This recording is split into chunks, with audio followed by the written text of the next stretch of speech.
ने बहुत लंबी बिछाई है। कई लोग कहते हैं कि हम मंदिर रोज जाते हैं, हम शिव जी को जल रोज चढ़ाते हैं, हम पशुपति व्रत भी करते हैं, हम भगवान का भजन भी करते हैं, हम कथा भी सुनते हैं,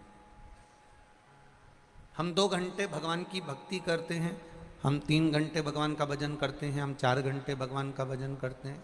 कई लोग कहते हैं हम कथा में जाते हैं, टीवी के सामने बैठते हैं, मोबाइल पर सुनते हैं, सब जगह कथा सुनने भी जाते हैं। अर्थात डोरी तो तुमने बहुत लंबी फैला रखी है, लाइट की डोरी सब दूर गई हुई है, पर डोरी फैलाने से मतलब नहीं है, डोरी में करंट ऐसे आने वाला नहीं है। जब तक वो डोरी का जो तार है वो प्लग में नहीं डाल दोगे, प्लग में नहीं लगा दोगे, तब तक करंट नहीं आता। उसी तरह मंदिर में बैठने से या कथा में बैठने से भगवान मिलता नहीं। भगवान जब मिलेगा जब आप कथा में बैठकर इस हृदय को भगवान के अंदर जोड़ दोगे तो करंट आना प्रारंभ होगा।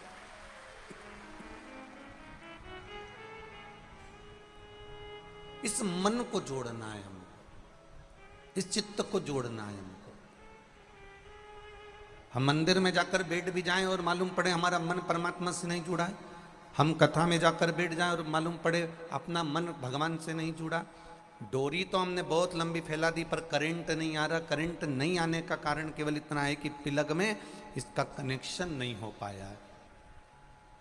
अगर प्लग में इस डोरी का कनेक्शन हो जाता तो सारे पंडाल में डोरी में करंट आ जाता, और करंट आ जाता तो पंखा भी चलता, लाइट भी चलती, ये भी चलता, वो भी चलता, सब कुछ हो सकता था। पर करंट आना चाहिए, तब जाकर लाइट जलेगी, तब जाकर कोई कार्य होगा। उसी तरह इस चित्त को, इस मन को परमात्मा में जिस दिन तुमने जोड़ लिया, भगवान से मन को कनेक्ट कर लिया, जोड़ लिया, समझ लो कि परमात्मा तुम्हारा हो गया और तुम परमात्मा के हो।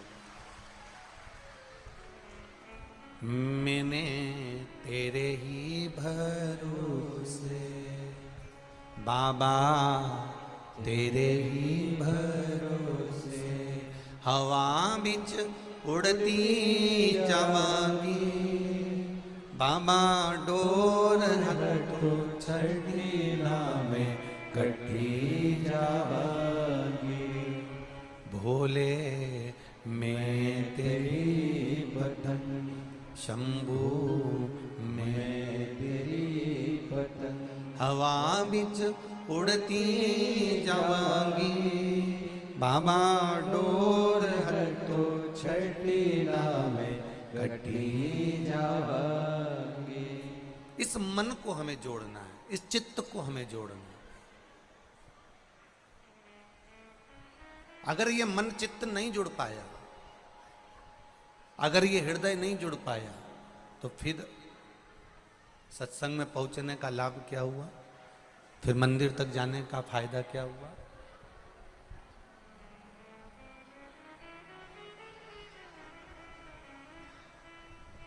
एक लोटा जल जब आप देवादिदेव महादेव को समर्पित करें, शिव जी को जब आप जल चढ़ाएं, भगवान देवादिदेव महादेव को जब आप जल समर्पित करें, जल की धार जब महादेव के ऊपर पड़ती है, जल की धार जब मेरे देवादिदेव महादेव पर पड़ती है, उस समय पर तुम्हारा चित्त वृत्ति यह होना चाहिए कि केवल मैं जल नहीं चढ़ा रही हूं, अपना सर्वस्व, अपना जीवन, अपने परिवार का सारा बोझ, अपने घर का सारा चिंता, अपने घर का सर्वस्व मैं देवादिदेव महादेव को समर्पित कर दे रही हूं। यह भाव आपके भीतर होना चाहिए, यह भाव आपके भीतर एकाग्रित होना चाहिए, यह भाव आपके भीतर प्रकट होना चाहिए।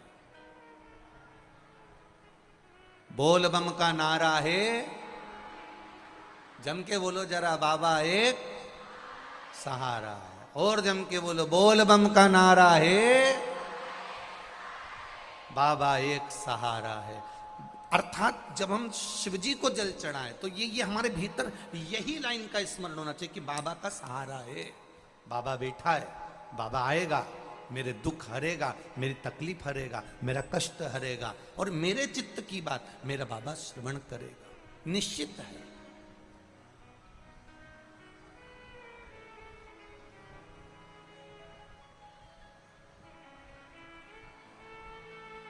आप जब दिल से कहेंगे तो वो दिल से सुनेगा। एक पत्र आया है, देखिए।